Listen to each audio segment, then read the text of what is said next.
Hello and welcome back to our discussion about advanced testing. Today we're just going to talk a little bit more about testing tools. So earlier we talked about fakes and mocks. I almost put those two words together. Um, and we're going to sort of dive deeper into a mocking library and how we can use it and sort of how you'd be expected to use it in this course. So just as a really quick recap of test doubles, we've got dummies, stubs, fakes, mocks, and spies. I've listed each of their purposes here, as well as an example of what you might see in code to be representative of each of these different types of testing doubles. So if we actually just made a dummy logger, if we tried to stub something appropriately, trying to fake our database, here's mocking things, so checking in for the mocks, and spying in on a real service. So when we're talking about using test doubles in an integration context, I did mention this a little bit when I talked about integration tests in the last video, but we want to use real implementations for the components we're testing.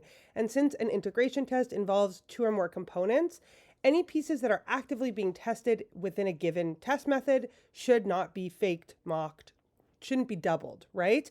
We only want to use our test doubles for the components that are outside the scope. And a really, really well-organized test suite does use test doubles effectively and does actually mock them or fake them or whatever, it doubles these components whenever it needs to ensure that each of our tests are really solid and only testing what we say we're testing. So for example, imagine we're testing our recipe service. We're trying to save to a real database, right? We want to save to a test database, I should say. So it is the real database, but it's a test set of tables, not the production ones. And we want to send a notification via some kind of external notification service. So we have our recipe repo. We want to write a test that is going to actually ensure that we are saving it to a database. So this is a very real, makes a connection to a service database. But we don't really care about the notification email being sent. That's not what we're trying to test with this method. So what are we going to do? Here's where we can fake one of the two services.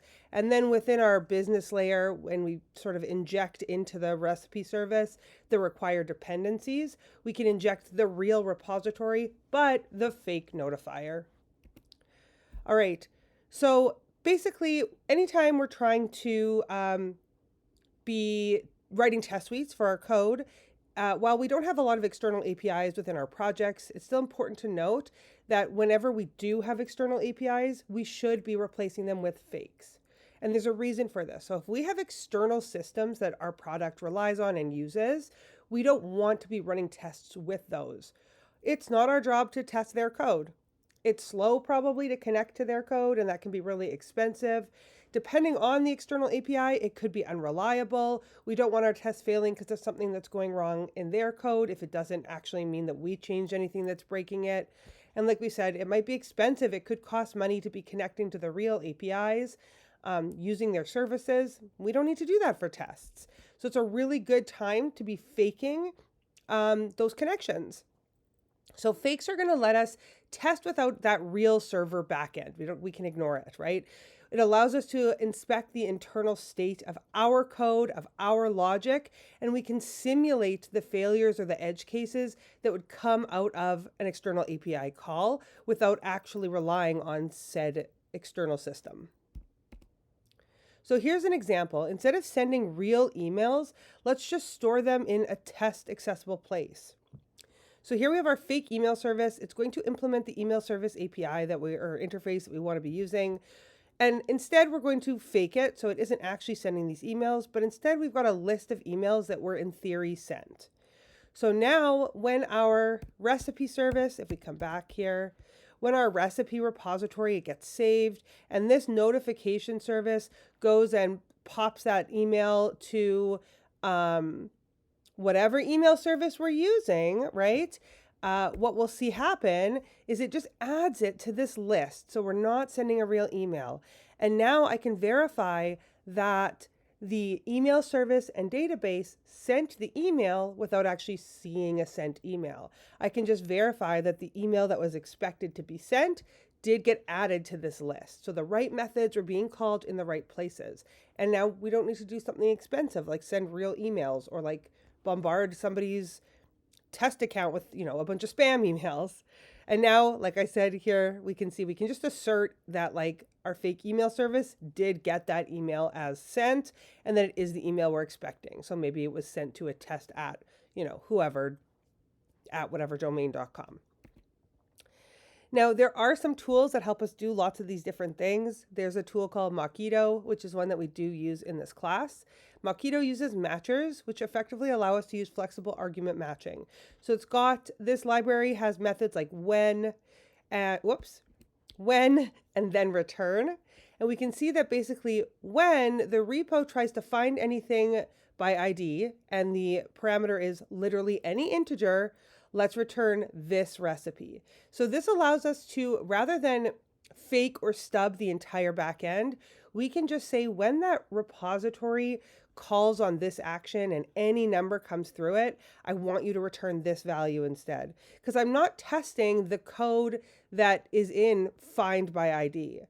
It doesn't really matter if that code is working or not for this test. When that gets called, I just want to straight up return this recipe. It's all the code that's around that dependency that we're trying to test. So using something like Mockito allows us to do that.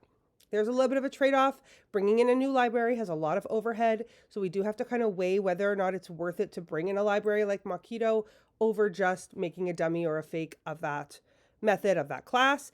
But part of it depends also on the infrastructure of our code.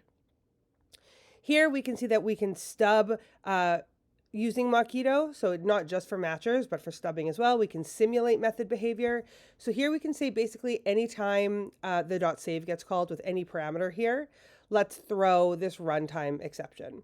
So we can sort of simulate the behavior of a method without actually connecting to our database or anything like that to ensure that when this, exception gets thrown, are the necessary steps being taken? Does the code respond to this behavior in the manner that we're expecting?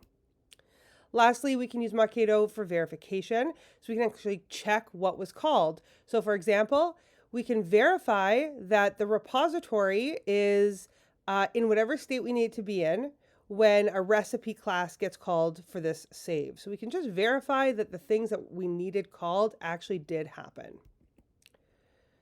Now, when we're using these libraries, it's important that we kind of avoid these common pitfalls.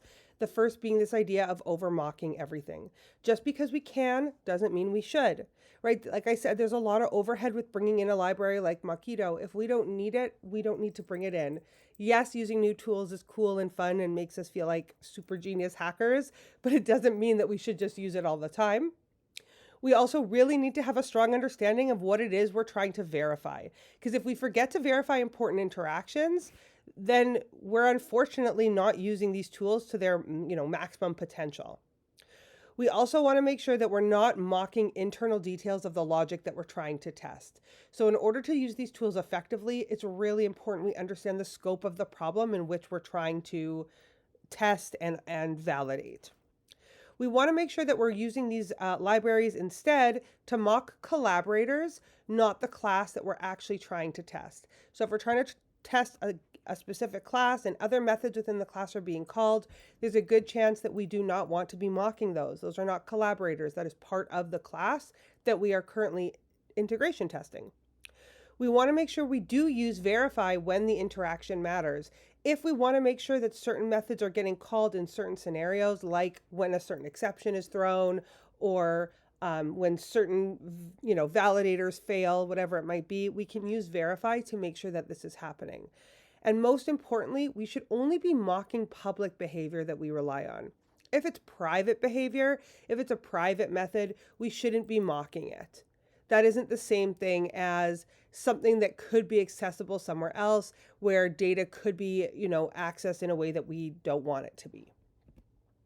So at this point in time, you should go and take one of your tests that maybe sometimes passes and sometimes doesn't, depending on the database state. We'll talk about flaky tests in the next video, but just understand that, if you have code that is depending on a database state right now and it's causing you problems, or, the connection to the database is very slow, perhaps we can try to replace some of this code with a fake or a mock. Once we've done this, we can go and see if the test speed gets better or if the reliability of our test gets better. If you really want to be extra, you can actually do some analysis on this, get some actual data on timing and reliability and accuracy, and then run it again with your new test, your faked and mocked components, and see what happens. That's really all there is to understanding Mockito and just sort of getting started with it. Hopefully you can play around with it in your projects. And then I'll see you in the next video where we will talk a little bit more about this idea of a flaky test or a non-deterministic test and how we can scaffold our test suites to handle those situations. Thanks everyone, and I'll see you later. Bye.